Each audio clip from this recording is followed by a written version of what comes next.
Hi, and welcome to this TLN Micro PD series. My name is Ben. This series is designed to provide educators with skills using various digital tools. And this short video will help you integrate digital technology into your classroom and assist with your remote learning opportunities. Keep watching as I outline some information about making videos in iMovie.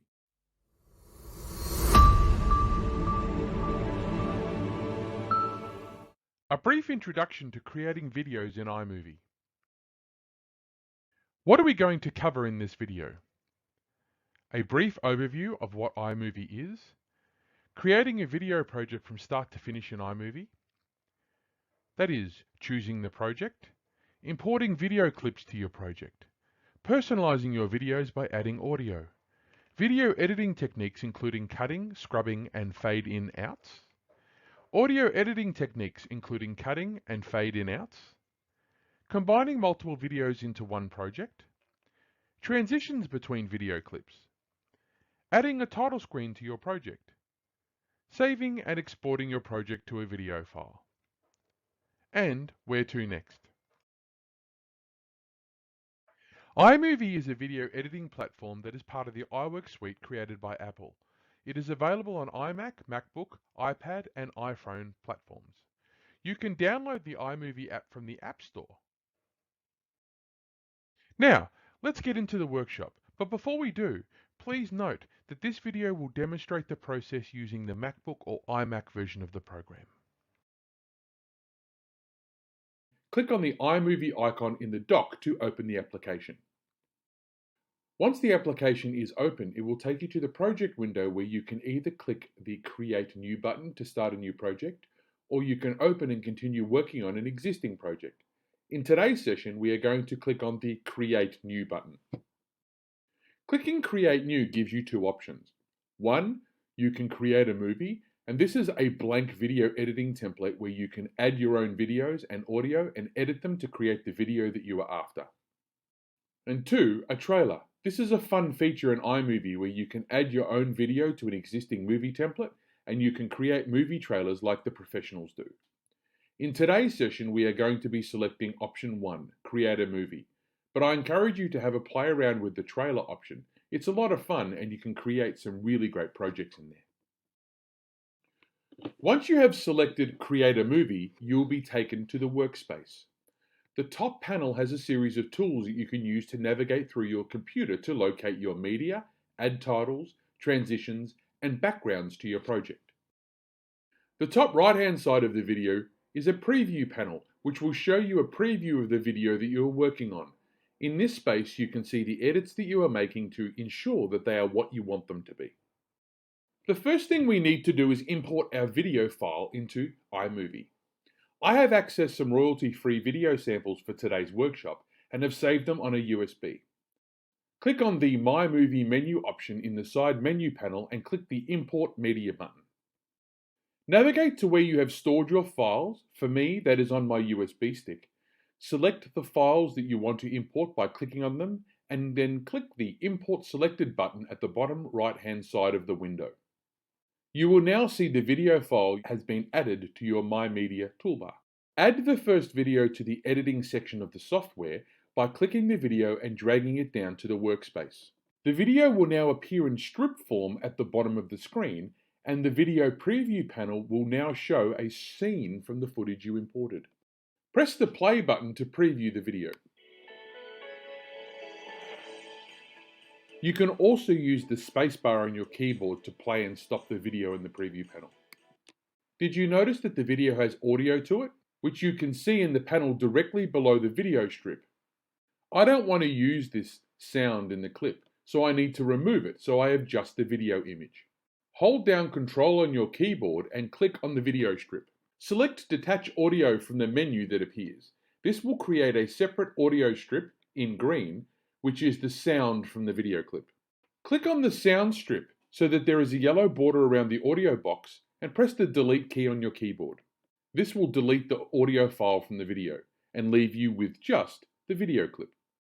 If you scroll your cursor through the video strip at the bottom of the screen, you will see that I will be able to do what's called scrubbing. This allows me to view the video one frame at a time. Use the scrubbing tool to go to the end of the video where you will see a watermark that appears for frame stock.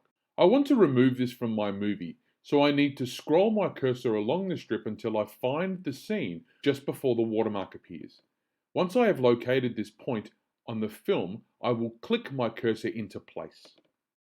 If I want to make fine movements with the cursor, I can use the left and right arrows on my keyboard to move the cursor one frame to the left and right to get exactly the spot I want.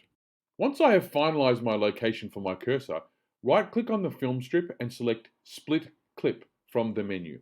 This can also be achieved through pressing Command B on your keyboard.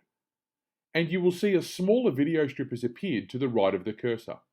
Click on this small video strip and press the Delete key on your keyboard. We have now removed the watermark at the end of our video. We are now going to add audio to this video. Click the Import button, which is the arrow pointing down button in the menu bar.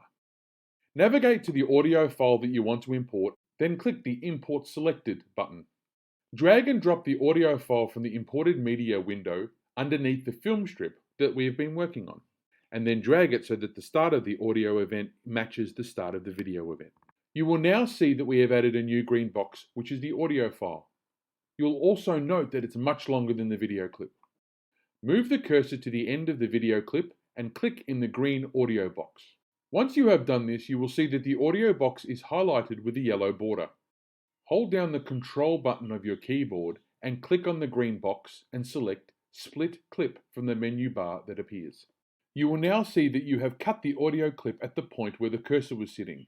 Now click on the audio clip to the right of the cursor so that it is highlighted and press the Delete key on your keyboard to remove the excess audio.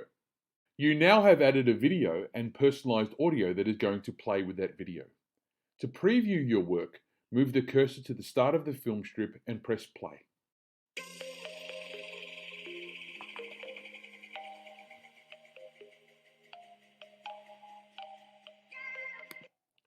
Did you notice how the music started abruptly?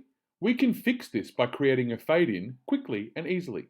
Move the cursor over the audio event and you will see a small dot appear in the top left-hand side of the green audio box. Click and drag this dot to the right to create the fade-in. You will see a curve appear over the audio file. The more you drag the dot to the right, the longer the fade-in will go. And press play to sample your edit.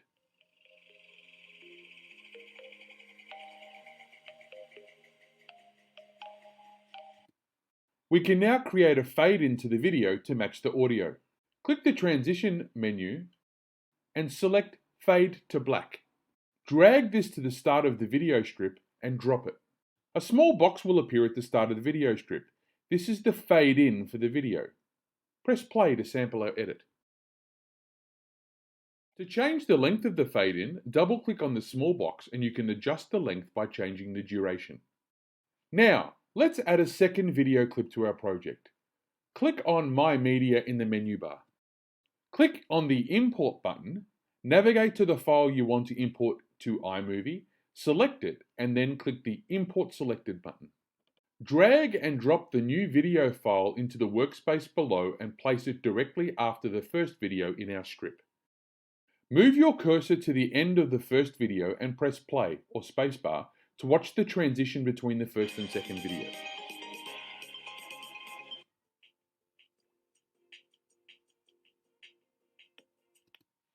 Did you notice that the video and audio change was sudden? We don't want this to occur, so we are going to need to add some transitions into the edit. First, let's create a fade out for the first audio file. Doing this is the same process as adding a fade in. Float your cursor over the green audio file, click on the small dot that appears, then move the cursor to the left to create the fade out. Click on the Transition menu and select Cross Blur.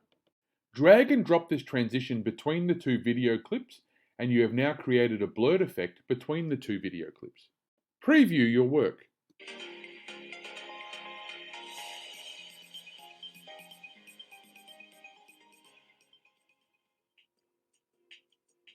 Notice how the audio of the second clip is much quieter than the first? We can make the audio louder or quieter by floating the cursor over the line that appears above the audio. Click and hold and then move the cursor up or down to increase or decrease the volume. I'm going to decrease the volume of the first clip. Then sample your work.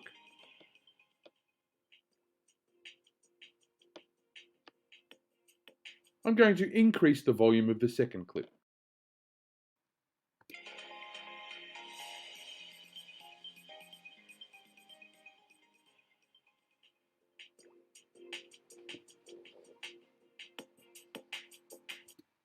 Do you notice that the audio for clip 1 is green and the audio for clip 2 is blue?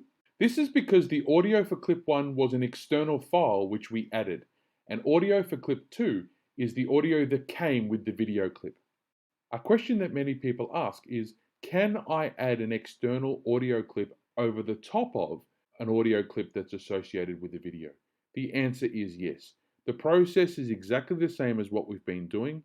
You just drag and drop the audio clip on top of the video without detaching the audio first. Scroll to the end of the film strip and we're going to add a fade to black section to finish off our video.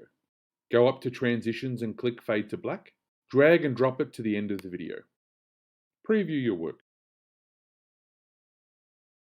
Now we're going to add a title to the video. First, go back to the start of the film, click on the small box that was our fade in from black and press delete. This will remove it so we can replace it with the title screen. Select titles from the menu bar at the top of the screen. To sample or preview what each title screen looks like, move your mouse slowly across the title box and watch the preview window to see what it will look like.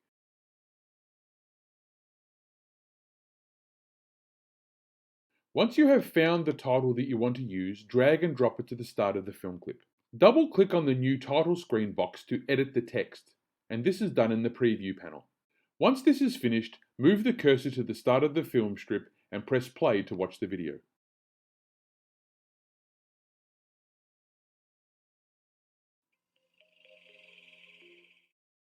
Now that you have completed the editing of your video project, you are ready to export that to your computer so you can share it with your colleagues and students. But before you complete this, make sure you watch the video from start to finish to ensure that all your edits are exactly as you want them to be. Once you are ready to export your video, click the Share button at the top right-hand corner of the screen. This brings up a sharing menu which allows you to export the file to a variety of different formats. Select File to save this video as a file. In the new window, name your file, create a description of your video, and then choose the resolution, quality, and compression rates for your film. Remember, the higher the resolution and quality, the bigger the video file will be. A sample of the size of the video will appear in the window below the sample preview window.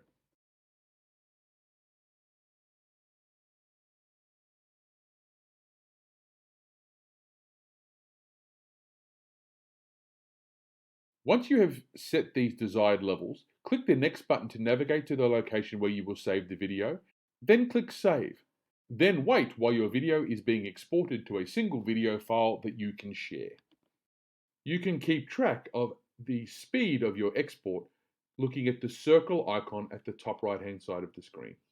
Click on it to get a summary. And that's it. You have now had a basic tour of iMovie and an overview of some of the basic skills that you can utilize to create your own videos. So where to now? Find some video files that you have already created and then have a play in this space, because the best way that you can develop your understanding and skill in this space is by playing and exploring. Have fun. Thank you for taking the time to watch this micro PD with the TLN. This is part of an on-demand course. For more information about how this applies to online and remote learning, log into your TLN member portal and locate this session in the online training catalogue. Completing TLN courses like this can contribute to a TLN endorsement of learning, which can be highlighted in your professional learning portfolios, email signatures, and workplace achievements. If you would like to know more information about how the TLN can help you, please visit our website at www.tln.org.au and explore how the TLN can meet your school, or your early childhood centre's professional development needs. And keep an eye out for more videos like this by subscribing to our channel. But until next time, bye for now.